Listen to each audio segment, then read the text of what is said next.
Twisted Metal is a vehicular combat video game that's been a PlayStation exclusive since its first release in 1995. Well, not totally exclusive. The first and second games did receive PC ports. Twisted Metal was a big hit and had many sequels throughout the years. It even has its own TV adaptation that's gearing up to enter its third season. Way back when, I was too scared to play this game. The creepy clown ice cream truck, which is driven by Sweet Tooth, was enough to keep me away. The story goes that there's a competition held every year called Twisted Metal, and it starts on Christmas Eve? This has been a Christmas game the whole time? Interesting. Contestants compete in a series of demolition derbies and fight to be the last one alive. Whomever is the winner at the end of the competition gets one wish, which is granted by the showrunner, Calypso. Twisted Metal has been one of the most requested series for me to check out that's not a racing game, and with so many entries, I had no idea where to start or if any of them met the challenge run criteria. So, like in many cases where I'm in need of guidance, I went to the Twisted Metal speedrun community to see which games and characters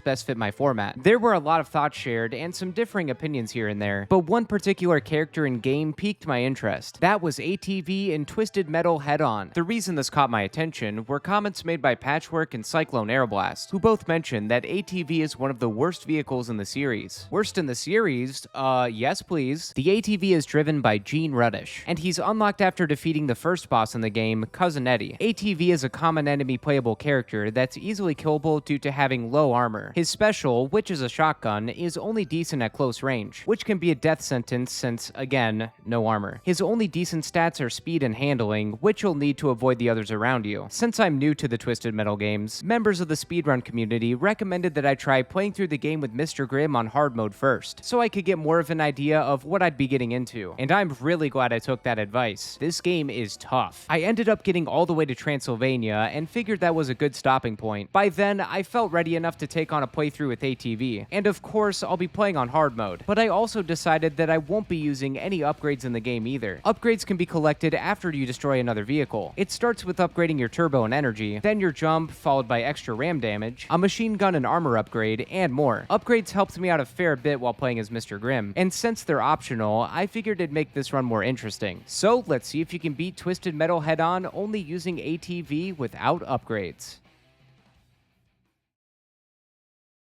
Before I begin, here's some exceptions I put in place for myself for the challenge ahead. I won't be using any upgrades, but there may be times I accidentally collect them, since the first two upgrades are optional to use. If I get them, I simply won't use any energy, turbo, or jumps. This will ensure that I keep things fair without having to reset. If I complete a level with an upgrade, I'll make sure that I die at the start of the next level, because upgrades will end when you blow up. If I somehow get any upgrades outside of the first two, I'll reset the level entirely. There's also bonus areas in each level that will give you a chance to grab more weapons, health, and an extra life if you complete the criteria. Since these don't give upgrades to your vehicle upon completion, they're allowed to be used. I understand that some may find this to be a gray area since they do give you some bonuses, but trust me, it's not going to turn the tides as well as you may think. Finally, and for fun, I'm going to total up my deaths at the end just to see how I did. Oh, and I'm playing on the PS2 port of this game. Some say that the PSP release is the definitive version, but I had no idea at the time. The story begins at Big Blue Stadium, where Calypso announces the start of the Twisted Metal Challenge, and then tells a new metal band to hit it. Couldn't have asked for a better opening to this game. For the basics, you have a machine gun you can use that'll also overheat if you hold it for too long. There's items and weapons all around the stadium that you can pick up, like homing missiles, turbo fuel, and well, that's death number 1 already. Yeah, ATV is pretty weak. I could have just continued from there because the game does start you out with 2 extra lives, but I wanted to try and conserve them for a harder level, if at all possible. So I started over, got some decent damage off on the 3 other vehicles I was up against, and found a full health pickup after driving around the stadium. It's sad that it doesn't respawn. I could have used it a few minutes later. No! At this point, I decided to say screw it. ATV is too weak, and it wasn't worth resetting for a few lives. But I would have another chance moments after this. Thanks to a rocket and a bomb that took out half my health bar in 1 hit. With another full reset, I tried to play things a little more safe as best as possible, and found out that some of your own attacks can kill you. What the f- You die. You suck at this game. After this death, I'd finally get my first takedown with napalm, and destroyed Shadow next. Mr. Grimm was all that remained, and I thought it'd be a good idea to take some shots at him in the middle of the field. His health was really low now though, and he'd go down with one homing missile. With the first level completed, I had no extra lives left and 6 deaths. Off to a wonderful start. The next stop on the Twisted Metal tour is Los Angeles, and if you've already forgotten what a remote bomb can do to my health bar, take a look again. That's how much one bomb did to be. To defend against attacks, you can use the button combo right down to activate a shield for a few seconds. This will take up more than half of the energy meter, so it's best used in sticky situations. Other button combos can be used for various things too. I pretty much only used freeze, but I'll explain why later. Los Angeles is a more open area compared to that little stadium. There's buildings around, some holding weapons and health, a sewer that has a health pickup, which I found very useful, and this electric thing that can be activated with an environment attack. Environment attacks activate traps in certain areas of each level, but like the ricochet, it can still hurt you if you use it. Since this is such an open area, I found myself roaming around, not looking for any trouble. I'd land a few hits, take a few myself, then rush to the 2 spots where I knew health pickups were. Los Angeles also requires you to destroy 4 vehicles now, so it's a bit lengthier and more chaotic, especially with no extra lives. And nothing else. And there we go, we're dead. Okay, well, I killed it. His character model just stays. I did not want to be here. I died! I thought it teleported. No! Low health. So you're gonna be hearing that a lot. Health was low. Hey, idiot. Low health. Hey, idiot. Might as well just say that the entire time. Los Angeles more or less served as the practice grounds for me to get used to using energy moves. And by that, I mean freeze. Because it felt the most effective for me. Freeze will stop the vehicle you hit, and you can lay waste to them for a moment before they break free. The more damage they take, the quicker the ice will go away. But with the right weapons and using a machine gun at the same time, you can usually get a kill in one full go. Pro tip, if you find yourself frozen, you can break free quicker by spamming your boost. I also got hip to landmines. They don't do much damage, but were very useful while being chased. I probably should have took more time to get used to the shield and invisibility, but I personally felt a bit overloaded trying to memorize and use these button combos. Los Angeles took a while to beat. I can't say that I really did anything special either. I just kept my health up, looked for safe opportunities to attack, and spammed the hell out of landmines. For the most part, the CPUs will leave you alone if you're far enough away, so I didn't have to worry about them much until we were down to the final 2. With fewer opponents left, I could take more of the offensive. What's nice is that when their health is low, they'll usually activate their shield and run away, and they'll continue running away when their shield ends, leaving them wide open for attacks. Spectre was the last car left, and I didn't even need to do anything. His health was low enough that I could let the environment take care of business for me. Oh, I destroyed him. Nice. Let's go. Thank you, environment attack pickup. Leaving Los Angeles, I now had a total of 19 deaths. Instead of auto-loading to the next area, I could choose where I wanted to go. My options were Paris and Egypt. I went with Egypt because I spent hours there while playing as Mr. Grimm and knew the lay of the land pretty well. And I am so glad that I did that because I ended up winning on my very first try. Kinda surprised myself, especially since this level introduced Mr. Slam to the competition.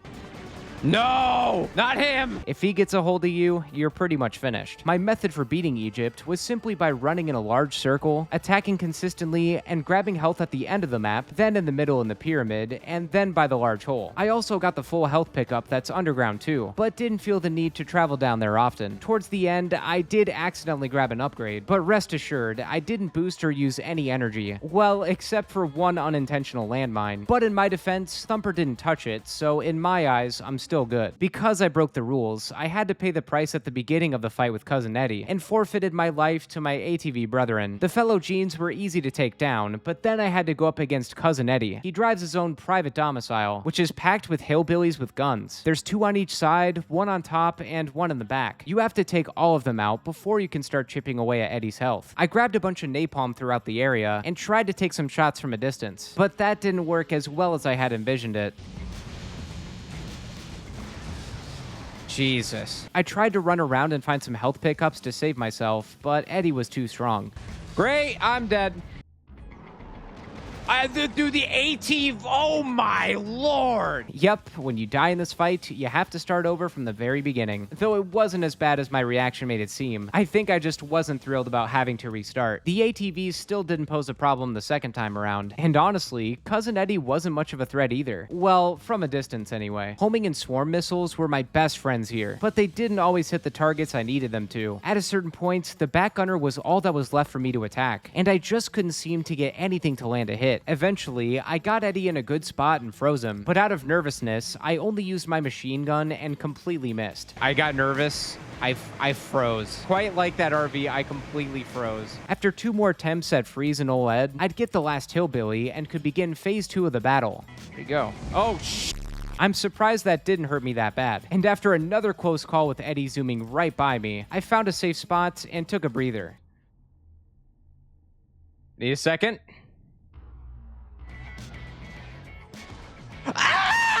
Again, I don't know how I lived there either. Eddie would take some hits from my landmines and a remote bomb that I dropped in the water. Then he just let me pummel him with fire missiles, and a napalm attack finished the job. Nice. Oh, thank you, Lord. Holy crap. Thank you, God. With only 2 more deaths added to the total, I was off to the Roman ruins for more merriment. The ruins were pretty small, and the destruction total decreased to 4, but the vehicles I was put up against were tough.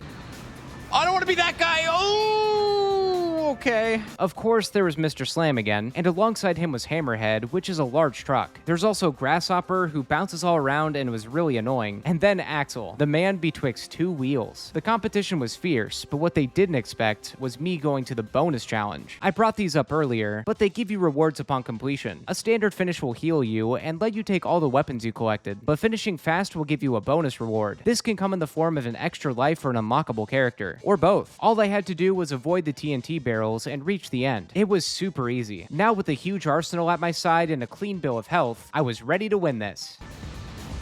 No, you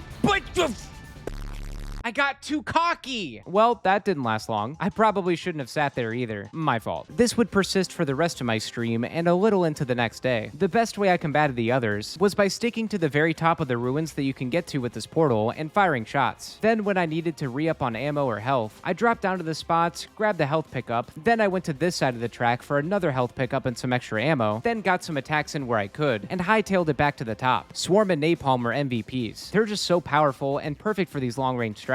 Roman ruins did add a significant amount of deaths to the total though. Leaving here, I'd be all the way up to 36. Russia came and went pretty fast. I took a few deaths here, but it was another rousing game of cycling through all the health pickup spots and slowly whittling away at each vehicle. I didn't do a whole lot of exploring, but I did find that you can set off these rockets to destroy some of the surrounding buildings. This was a cakewalk compared to the ruins, and I walked away with only 6 extra deaths. Monaco was the next location, and one I was not too fond of during my playthrough with Mr. Grimm. It just seemed like there were no good places to run and hide when needed. When I beat it with Mr. Grimm, I got an extra life in the bonus game, and that made a world of difference. So I thought I'd do the same with ATV, and for whatever reason, I just couldn't seem to make it through. Damn it! Damn, dude, why didn't it go for... Dude, mother... It's not even hard! I was at this for about 15 minutes before I gave up and ultimately met my demise. I figured that going for the extra life early may not be the best move. So instead, I took out 3 of the 5 vehicles first, then grabbed the extra life. And it turned out that I didn't even need it. After leaving, I took out Shadow, and then Twister ended up getting stuck in a building or wall off camera.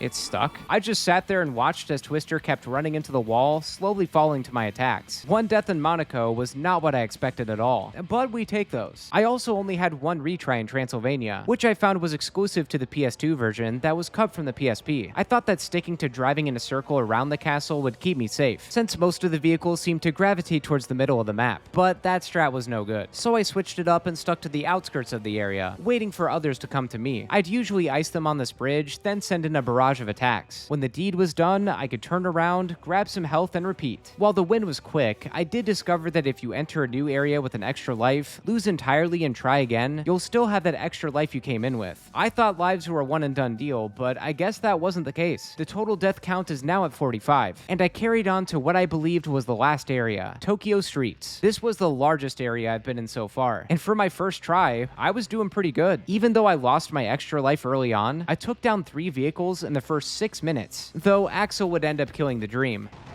Uh-oh.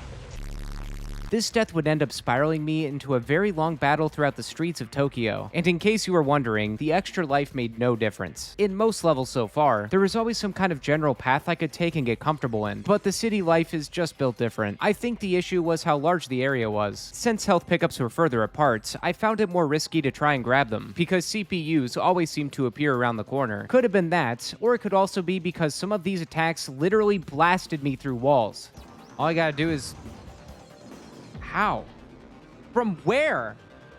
How and from where? They're a bunch of cheating witches. They cast their no-clip spell. Some have told me that Spectre Special does travel through walls, and that would have made sense if Spectre was even here. I'm already underpowered, and now I gotta deal with some cheap-ass garbage that's out of my control. I'd soon start utilizing this teleporter, which placed me on a high building with some health and a few weapons. I dubbed it my Fortress of Solitude. It kept me safe for a while, though I could rarely hit anyone. That posed more of an issue than I hoped it would, so I had to venture down to get my kills, or wait for them to come to me, which wasn't the best plan. For the most part, the fortress kept me safe and I could run up there to heal, but the core of my fights needed to be fought with boots on the ground. Sometimes when you first spawn, you'll be right nearby another vehicle. If you freeze them and use all your weapons, it'll make for a quick kill. That's the best start you can get here. After taking out whomever, I roamed the city and stocked up on weapons, while waiting for my energy to replenish. And if I caught someone lacking, I repeated the process again. For me, whenever I got into a fight, the CPUs would start migrating over to where I was to try and pick up the assist. Shielding probably would have helped me a lot in those situations, but I instead allowed myself to be chased and drop mines behind me, which the CPUs usually ran over. Admittedly, rear attacks would have helped out more, but I didn't use them. And that's all I did to win. It's the same strats I've been using, except one time it worked out better than the others. Oh my god, it's done. Woo! Woo-hoo! Woo! If only it worked out for me sooner. I died about 79 times in Tokyo streets. I say about because I'm pretty sure I lost track while editing this video, especially since some of these deaths were so quick. Either way, we're looking at a total death count around 124. Now, I originally thought that this was the last main level before the final boss, but I was wrong. Oh, so very wrong. The last level is Tokyo Rooftops, and the main way to navigate around is by knocking down these telephone towers to form a bridge to reach other buildings. Cool concept and all, but holy guacamole, this was the hardest level in the entire game. And this time, it's not because of some cheap glitches or anything. The CPUs are just playing more aggressively. Fool. Oh. Oh! Man, shield is just mandatory for this level, huh? Holy fuck. Oh my... It's the time bombs! Put me in the most, like, chaotic spot here. Oh my... I typically didn't last more than a minute or two before getting blown up here. It was pure chaos. Since the area is more open, I wasn't able to hide. The CPUs would find me and kill me if I stopped to catch my breath. This probably would have been the best time to use the invisibility and the shield, and I did use the ladder on occasion, but that hardly helped. I could have also went for an extra life again in the bonus round too, but I was feeling kinda off for having used one in Tokyo streets, and I wanted to prove that I could beat this level without one. But time and time again, I respawned as a new lamb to the rooftop slaughter. Sometimes I'd be so far away from everyone else, and they still found ways to land hits on me. It took almost 2 hours for me to get through this, with a few close calls and unfortunate circumstances in between. No! That's not good. What helped the most was taking refuge in this building with a bunch of pillars. Attacking vehicles in any other spot was risky, and here I could almost guarantee a one-on-one duel. There's a health pickup and a swarm attack, so if I ever caught anyone making their way over, I could freeze them, gear up some missiles, or both at the same time. And if I noticed that someone was by themselves in the building across, I'd run up there, get the kill, then make my way back to safety. There was almost no point in going to the other buildings, unless I needed the full health pickup or some ammo. It took a lot of practice, and I was slowly losing it with each death. My anxiety especially got worse when there was only one vehicle left. Usually that's the best scenario because you can just freeze, get your kill, and be done with it. But them nerves can get you and make you mess up sometimes. I would beat those nerves and the rooftops, which felt like a gigantic weight lifted off my shoulders. Oh my God. Finally, it's done. It's over. My God. That was way harder than I ever thought it was going to be. I wasn't too excited with what was coming next, though, which was the final boss against Darktooth. He got me a few times as I was grabbing some extra weapons for the fight. Darktooth won't stay off your tail for long, so you gotta stay alert. But after those few deaths, I took the high ground around one of the buildings, and Darktooth's AI just fell apart. Where he was following me all around before, it now had no idea how to get to me. Kinda sad, really. The same happened in the second phase of the fight with Towertooth. I stayed in place around the same spots, and it couldn't land any hits on me. It did kill me a few times when I ran out of ammo and tried to get more so I could hit its head after the first stage of the fight. But Dark and Towertooth were complete pushovers. It seemed like an unfitting end after having gone through a level like Tokyo Rooftops. But I beat the game, unlocked Darktooth, and proved that you can beat Twisted Metal head-on only using ATV without upgrades. And since I was victorious, it was time for Calypso to grant my wish. Mr. Ruttish. Oh, no, dang, no, call me Genie. Fine, Gene. Now then, Oh, man, dang, no, just Genie. Genie. Boomhauer? It would be a lot easier to understand you if you just opened your mouth when you spoke. Genie, you are the grand winner in this year's Twisted Metal. Claim your prize. Dang old man Calypso, get me on some old desire. We're gonna be on dang old dutting on moves on man gonna say bow bow. Granted. So we just played as Boomhauer the whole time. Man, I'm a dang old ain't little making dang old no looking a thing. No, but trust me, you're quite the catch. Dang, how you doing? Oh, dang. Oh, man.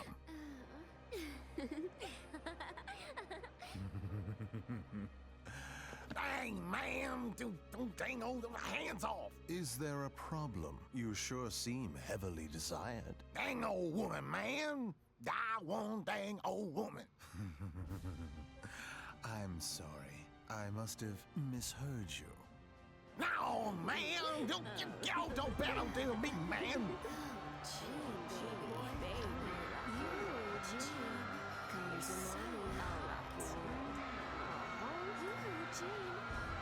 Go away!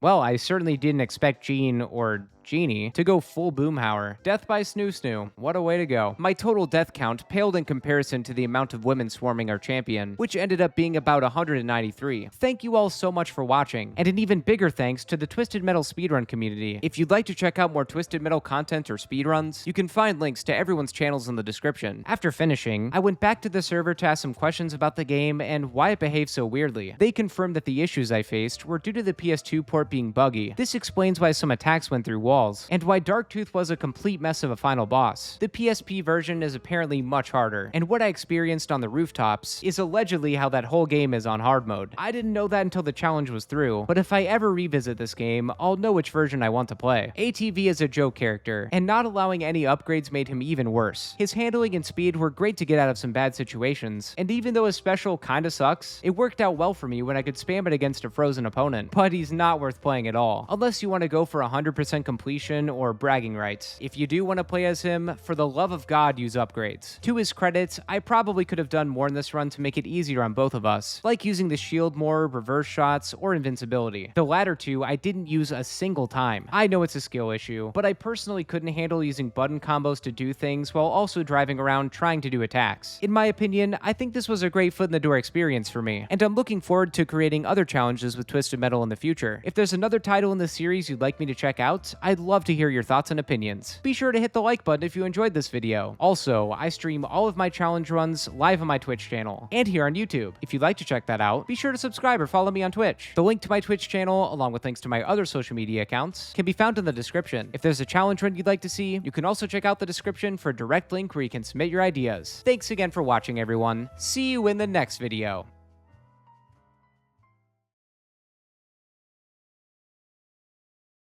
I want to go up against Cousin Mel from Grandma Got Run Over by a Reindeer. I don't want to go up against Cousin Eddie no more. Grandpa's gonna sue the pants off the Santa. That's what Grandpa's gonna do. No pantalones.